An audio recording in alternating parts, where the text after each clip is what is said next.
မင်္ဂလာပါရှင်ကျမကတော့ယောဂ instructor နန်းကေဖြစ်ပါတယ်ကျမအခုပြသပေးမယ့်ယောဂလေ့ကျင့်စဉ်တွေကတော့အိမ်မှာပဲအလွယ်တကူလိုက်ပြီးတော့လေ့ကျင့်လို့ရတဲ့ basic ယောဂလုံးဝယောဂအခြေခံမရှိတဲ့သူတွေလည်းလိုက်ပါလေ့ကျင့်နိုင်ပါတယ်ရှင်ကျမနဲ့အတူလိုက်ပါလေ့ကျင့်ဖို့အတွက်တကယ်ချင်းအားလုံးကိုဖိတ်ခေါ်ပါတယ်စားလိုက်ရအောင်နော်အရင်ဆုံးယောဂဌာလေးပေါ်မှာတတောင်းတတာလေးပဲထိုင်လိုက်ရအောင်နော်ဒီလောက်ကြီးထိဒူးကောင်းလေးမကြဘူးဆိုရင်လည်းဒီလောက်နေထားဆိုလို့ရှိရင်လည်းအဆင်ပြေပါတယ်ကိုယ်အဆင်ပြေသလိုတတောင်းတတာလေးပဲထိုင်မယ်ဟုတ်ပြီရှုသွင်းရင်းနဲ့ကိုယ့်ရဲ့ညာလက်ကလေးကိုတားလေးပေါ်ဆန်ထုတ်လိုက်တယ်ဘယ်ဘက်တစ်ချမ်းလုံးကိုအားလျှော့ထားလိုက်ပါရှုထုတ်လိုက်တဲ့လေနဲ့တူခန္ဓာကိုယ်တစ်ခုလုံးဘယ်ဘက်ကိုကိုင်းချလိုက်တယ်နှလုံးလေးကိုညာလက်မောင်းလေးကိုကြော်ပြီးတော့အပေါ်လေးကိုကြည့်လိုက်ရအောင်ရှုသွင်းမယ်ရှုထုတ်တယ်တာမင်းလေးခေါ်နေတဲ့အချိန်မှာအသက်တွေအောင်ထားအောင်တော့ပုံမှန်ပဲအသက်ကိုရှုထားအောင်1 2 3 4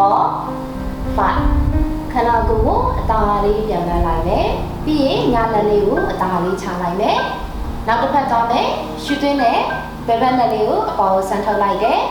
ထုတ်လိုက်တဲ့လေနဲ့တူညာဘက်ကိုဖြည်းဖြည်းချင်းကိုင်းချမယ်ခေါင်းလေးမှာရှိတဲ့အစီဘိုတွေကိုကြားစေတယ်လက်မောင်းကျက်သားတွေကိုတင်းတင်းရင်းရင်းလေးတွေဖြစ်စေတယ်ရှုသွင်းမယ်ရှုထုတ်တယ်တောင်းလျှောက်လေးကိုရှုထားပေးမယ်နော်အသက်တွေအောင်မထားဘူး5 4 3 2 1ခန္ဓာကိုယ်လေးကိုအသာလေးပြန်လှန်လိုက်ရအောင်နောက်ထပ် position လေးတစ်ခုပြောင်းလိုက်ရအောင်ရှုသွင်းတဲ့လက်တွေကိုခေါင်းထပ်ကိုဆန်ထုတ်လိုက်တယ်လက်ချောင်းလေးတွေကိုရှက်လိုက်တယ်လက်ဖွားလေးတွေပလက်လေးနှံလိုက်တယ်မျက်လုံးတွေကတော့အောက်ကျမ်းမြင်လေးကိုကြည့်လို့ရတယ်လို့ကိုယ်ရဲ့နာသီးပြားလေးကိုလည်းအာရုံစိုက်လို့ရတယ်တထောင်လေးကိုဆွဲဆန့်မယ်ဒီလက်မောင်း joint တွေဆန့်လာတဲ့အထိဆွဲဆန့်မယ်နော်လေးကိုရှုမယ်ရှုထုတ်တယ်နောက်တစ်ခါရှုသွင်းမယ်ရှုထုတ်တယ်ရှုထုတ်ရင်လည်းခါးလေးကိုဖြည်းဖြည်းချင်းညာဘက်လေးကိုလှည့်လိုက်ရအောင်နှလုံးလေးတွေကတော့ကိုယ့်ရဲ့ရှိတက်တဲ့ကိုပဲကြည့်မယ်အသက်ရှူရအောင်ရှုထုတ်မယ်နောက်တစ်ခါအလေးကိုရှုသွင်းမယ်ရှုထုတ်တယ်ကြောပြင်မှာရှိတဲ့အစီဘိုတွေကိုကြားစေတယ်အဆုပ်ကိုပို့ပြီးတော့အားကောင်းစေတယ်လက်မောင်းကျက်သားတွေကိုကြည်ကြည်လင်းလင်းဖြစ်စေတယ်စကြောတက်နေတဲ့သူတွေဒီလေ့ကျင့်စဉ်လေးတွေကိုလေ့ကျင့်လို့ရတယ်5 4 3 2 1ရှုရင်းနဲ့ခါလေးကိုပြန်လှန်လိုက်မယ်နောက်တစ်ဖက်သွားလိုက်ရအောင်လေးကိုရှုသွင်းမယ်ရှုထုတ်တယ်နောက်တစ်ခါလေးကိုရှုမယ်ရှုထုတ်တယ်1 2 3 4 5ရှုရင်းနဲ့ခါလေးသားလေးပြန်လှန်မယ်ဒီ position လေးကိုအနည်းဆုံးတစ်ကြောကနေပြီးတော့3ကြောလောက်ထိနေကျင်တဲ့နဲ့ကတော့တစ်ခေါက်ပဲပြလိုက်မယ်နော်နောက်ထပ် position လေးတစ်ခုပြောင်းလိုက်ရအောင်ရှုထုတ်ရင်းနဲ့ညာဘက်လေးကိုကိုင်းချတယ်ပထောင်လေးကိုဆန့်ထားပေးမယ်နော်လက်မောင်းလေးကိုကြော်မယ်အပေါ်မျက်နှာချက်ကလေးကိုကြည့်လိုက်ရအောင်ရှုသွင်းမယ်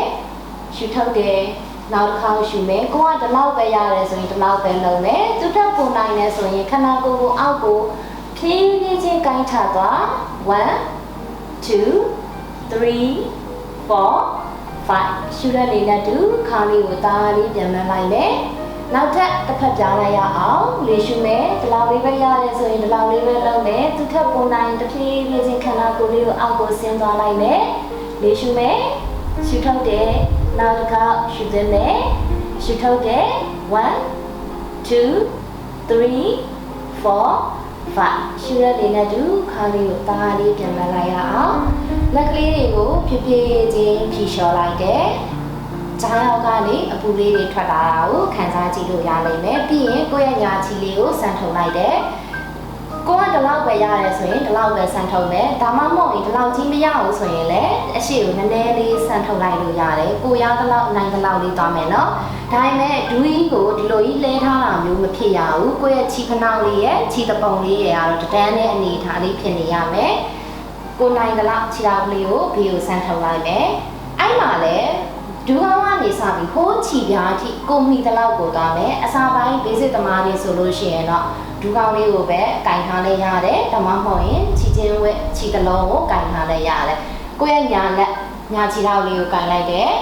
ပြီးရင်ဘဲလက်လေးအပေါ်ဆန်ထုတ်လိုက်တယ်အဲ့မှာလေးဖြစ်တတ်တာကခိုင်းဒီလိုကြီးကွေးနေတာမျိုးတွေဖြစ်တတ်တယ် အဲ့လိုမျိုးခါကြီးကွေးလာတဲ့အခါကြလို့ရှိရင်ခါနာသွားတာမျိုးလေးတွေဖြစ်နိုင်ခြင်းများတယ်ဒါကြောင့်မို့ရင်မက်ကလေးကိုအပေါ်ကိုဖြည်းဖြည်းချင်းတွန်းဖွင့်လိုက်တယ်စီးကောင်းလေးကိုတွန်းပြီးတော့မျက်လုံးလေးတွေအပေါ်ကြည့်လိုက်ရှုသွင်းမယ်ဒီဆန့်ထားတဲ့လက်ကြီးကိုလည်းဒီလိုတောင်းတောင်းဝင်မထားဘူးเนาะလက်ကလေးတွေအပေါ်ဆန့်ထားတဲ့လက်လေးကိုလည်းအားလျှော့ထားမယ်အောက်ကထောက်ထားတဲ့ပခုံးတွေကိုလည်းအားလျှော့ထားမယ်အသက်ကလေးကိုဖြည်းဖြည်းချင်းရှုမယ်ရှုထုတ်တယ်နောက်တစ်ခါရှုသွင်းမယ်ရှုထုတ်တယ်5 4 3 2 1ပြန်ပြီးတော့သိမ်းတဲ့အခါမှာခန္ဓာကိုယ်ကိုဇက်ခံနဲ့မသိဘူးဖြင်းညင်းစွာပဲအသားလေးသိမ်းလိုက်တယ်လက်လေးတွေကိုပခုံးနဲ့တကြမ်းနဲ့ဆန်ထုတ်လိုက်တယ်ဘယ်လက်ကလေးကျမ်းပေါ်မှာချလိုက်တယ်ဘယ်တောင်လေးကိုချတယ်ညလက်လေးကိုပေါ်ဆန်းပြီးတော့ထုတ်လိုက်တယ်ပြီးရင်ညာချီပြားလေးကိုလည်းအသားလေးဖိချလိုက်တယ်ရှုသွင်းမယ်ရှုထုတ်တယ်နောက်တစ်ခါလေးရှုရအောင်ရှုထုတ်တယ်1 2 3 4 5 6 7 8 9 10ခါလေးကိုဒါလေးပြန်မှတ်မယ်နောက်ထပ်တစ်ဖက်ချိန်လိုက်ရအောင်เนาะဒီ position လေးကိုလည်းအနည်းဆုံး3ကြောလောက်သွားပေးမယ်เนาะနောက်ထပ်တစ်ဖက်ချိန်လိုက်ရအောင်ကိုရသလောက်ပဲတောင်းမယ်เนาะဒီဘက်ကိုတော့ကေအဆုံးထိရတဲ့ဟာကိုသွားလိုက်ရအောင်ကိုရဲ့ညာချီမလေးကိုလမ်းကင်လိုက်တယ်ပြီးရင် sorry ဘယ်ချီမလေးကိုလမ်းကင်လိုက်တယ်ဘယ်တောင်လေးကိုကွေးလိုက်တယ်တောင်ကွေးတဲ့အခါမှာခြေထောက်ရဲ့အနောက်ကိုချလို့ရတယ်လို့ခြေထောက်ရဲ့အရှေ့ကိုလည်းချလို့ရတယ်ဒီဘက်တစ်ချမ်းလုံးကိုတော့အားလျှော့ထားမယ်နော်ညာလက်လေးအပေါ်ဆန်းပြီးတော့ထုတ်လိုက်တယ်ရှုသွင်းမယ်ရှုထုတ်တယ်ကိုယ့်ရဲ့ခန္ဓာကိုယ်လေးကတတောင်းတတာလေးဖြစ်နေပါစေ1 2 3 4 5 6 7 8 9 10ခါလေးကိုအသားလေးပြန်မှတ်တယ်လက်လေးတွေကိုပခုံးနဲ့တဒန်းနဲ့ဆန်ထုတ်လိုက်တယ်ညာလက်ကျမ်းပေါ်မှာချညာတောင်လေးကိုချဘဲလက်လေးကိုလက်မောင်းနဲ့ရွယ်တသားနဲ့ဆန်ထုတ်မယ်ညလုံးလေးတွေအပေါ်မျက်နှာချက်လေးကိုကြည့်မယ်ဘဲချီပြားလေးကိုအသားလေးဖိချလိုက်တယ်ရှုသွင်းမယ်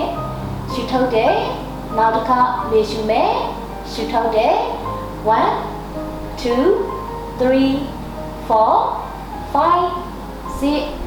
7